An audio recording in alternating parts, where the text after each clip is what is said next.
1 साल के ठाकुर जी हैवे वारे हैं। तो यशोदा मैया सोच रही है जन्माष्टमी आवे वारी है, लाला को कहा दूं। मैया विचार करी रही कि लाला को कहा दूं, ऐसो कहा उपहार दूं कि 1 वर्ष को लाला भयो, लाला खूब प्रसन्न रहे। तो 1 वर्ष के ठाकुर जी हैवे वारे हैं, बाद से पहले नेक नेक चलनो सीख गए ठाकुर जी। अब मैया से जिद करें, मैया तू जहां जाएगी मैं संग जाऊंगा।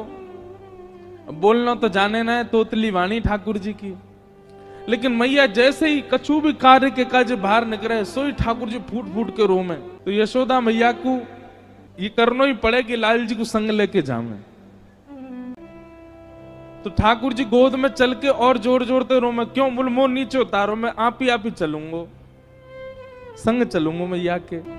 तो मैया कैसे चले, बोले जमुना जल की गगरी रखी है सिर पे, तो लाला की उंगली कैसे पकड़ेगी, और चलो जाते समय पकड़ भी ले तो लौटते समय तो जल भरो है, तो भार है, दोनों हाथ लगाने पड़ेंगे, तब कहा करें।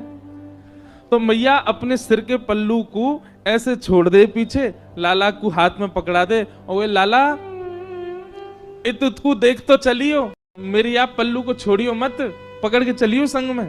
सो ठाकुर जी मैया को पल्लू पकड़ के पीछे पीछे चले, कभी अपना अंगूठा चूसें, कभी अपनी उंगली पकड़ लें, कभी इतकू देखें, बंदरन को देखें, मोरन को देखें, और जैसे कोई दिख जाए सो ठाकुर जी रुक जाए, रुके तो पल्लू खिंचे तो मैया को पता चल जाए लाला रुक गयो। जब यशोदा मैया जाती हैं, सब गोपियां अपने अपने भवन की खिड़की पे बैठ जाएं, और वहीं से बैठी बैठी इंतजार करें कब यशोदा जावेगी, और बाकी पीछे पीछे नेक्स्ट से लाला जावेगो। नन्हे से कन्हैया मैया को पल्लू पकड़ करके और छोटे छोटे चरणन से चल के जावे, और सब गोपी अपने अपने भवन के बाहर से ठाकुर जी को देखें, छुप करके देखें। एक गोपी के मन में भाव आयो, लाला रोज जावे मैया के संग, कैसे या को पकड़ लऊं, कैसे या के हाथ अन को ऐसे पकड़ के अपने अंक में भर लऊं। तभी एक गोपी ने एक दिन एक उपाय कियो, कहा जैसे यशोदा मैया के आवे को समय भयो, जैसे यशोदा मैया नेक आगे निकली, गोपी ने अपनी भुजा आगे कर दी और बाहर मक्खन दिखाए करके और लाला से कह रही है, कन्हैया आजा देख तेरे काजू मक्खन निकारो मैंने। ठाकुर जी रुक जामे तो मैया को पल्लू खींचे, और मैया को पल्लू खींचे तो मैया खींच के ले जाए लाल जी को। गोपी रोके तो हमेशा ही है, ठाकुर जी रुके पल्लू पकड़ के, मैया खींच के ले जाए। लेकिन आज मक्खन देख करके ठाकुर जी के चित्त में ऐसा लोभ उत्पन्न भयो कि ठाकुर जी ने जैसे ही माखन देखो है, मैया को पल्लू छूट गयो, अब मैया तो निकल गई आगे, कन्हैया अकेलो रह गयो वहीं। Next so Kanhaiya. गोपी गई दौड़ करके ठाकुर जी को अंक में भर के अपने कक्ष में ले आई, अपने घर में ले आई, भीतर ते चटकनी लगा ली और सामने खड़े कर लिए ठाकुर जी। एक एक रों का दर्शन कर रही है। ठाकुर जी को वाक्य प्रति आकर्षण नहीं, ठाकुर जी ढूंढ रहे मक्खन कहां है। ठाकुर जी रोने लगे, मोह मैया पास जानो है, मेरी मैया चली गई। गोपी कह रही देख मक्खन खिलाऊंगी लाला। सोई ठाकुर जी के रुदन बंद है जाए मक्खन के लोभ से। लाला खाएगो? हाँ खाऊंगो। ऐसे ना खवाऊंगी तो? बोले पहले मुंह को हृदय से लगा। ठाकुर जी हृदय से लगा में लोभ दे रही है मक्खन को, और गोपी अपना प्रेम प्रकट कर रही है ठाकुर जी के प्रति। ठाकुर जी हृदय से लग जाएं। अब दे गोपी मक्खन, तुतला के बोले लाल जी। गोपी कह रही है मक्खन खाएगो? बोले हाँ, पहले नाच के दिखा। ठाकुर जी रोने लगे, बोले अच्छा देख मक्खन खवाऊंगी। हाँ हाँ खवा, पहले नाच के दिखा।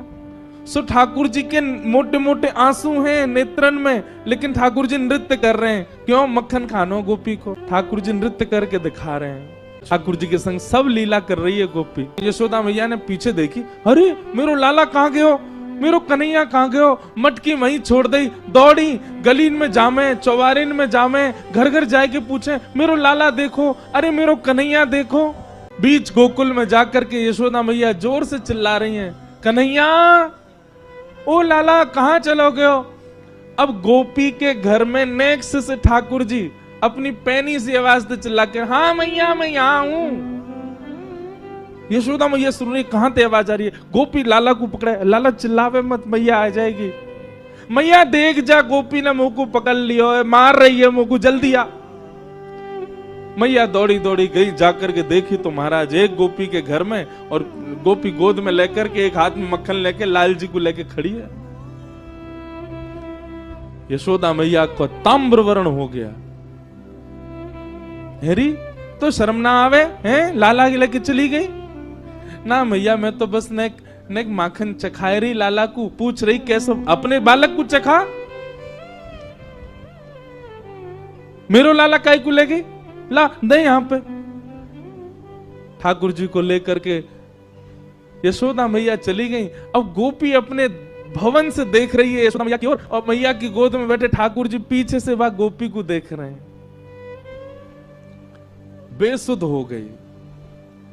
कितने दिन व्यतीत हो गए उसी चिंतन में, उसी आश्रय में, उसी भाव में। कैसा स्पर्श है, कैसे नेत्र हैं, कैसी प्यारी सी नासिका है, कैसा मुखमंडल है ठाकुर जी का।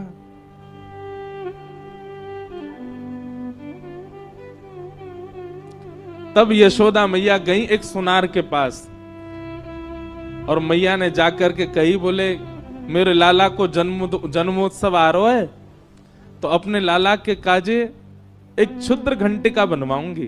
क्षुद्र घंटिका कहा है? ठाकुर जी कौंधनी पहने कमर में, और वह कौंधनी में छोटी छोटी सोने की घंटी लगी हैं चारों ओर। मैया ये यही मारे बनवा के लाई है। क्यों? लाला की कमर में बांध दे, और जब मैया जमुना जी जल भरवे जामे, सो लाला जब मटक मटक के पीछे चले, सबरी घंटी बजे, तो मैया को पता लगती रहे कि लाला संग चल लो। जैसे ही कोई गोपी लोभ दे और ठाकुर जी वहां को भाजे, सोई मैया को पता, अच्छा यहां तक घंटी आवाज आ रही, लाला भाज को दिखे, सोई मैया जावे पकड़ के ले आवे, चल मेरे संग। इतनी सुंदर भाव। मैया क्षुद्र घंटिका की कौंधरी बनवा करके लाई। लाला को जन्मोत्सव पहले दिन सुबह उठाते ठाकुर जी अभी नहाए भी नहाए, ताते जलते मुंह पहुंच दियो बस। और यशोदा मैया ने ठाकुर जी की कमर में कौंधनी पहना दी। ठाकुर जी को इतनी भाई बातें निकरवे वारे स्वर इतने प्रिय लगे ठाकुर जी को। अब तो ठाकुर जी अपने सखान के पास बिल्कुल अधरते जामे, जे बजे नहीं, धीमे धीमे जामे। ओके, ए मधुमंगल, ए सीदामा, इतकुआ देख मैया मुंह को कहलाई। बोले कहलाई लाला, हाथ पकड़ मेरो। दोनों हाथ पकड़ लें, सो ठाकुर जी अपनी कमर हिलाने लगे, जोर जोर से घंटी बजे, और सब ग्वाल बाल के, अरे लाला तेरा तो अंग अंग बजन लगो, तेरा तो अंग अंग ऐसा स्वर निकाले।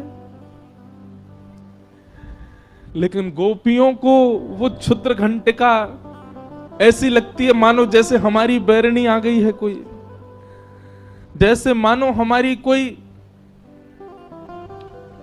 सौत आ गई है। ठाकुर जी की कमर में जब ते आई है, अब लाल जी हमारे पास ना आए। क्यों?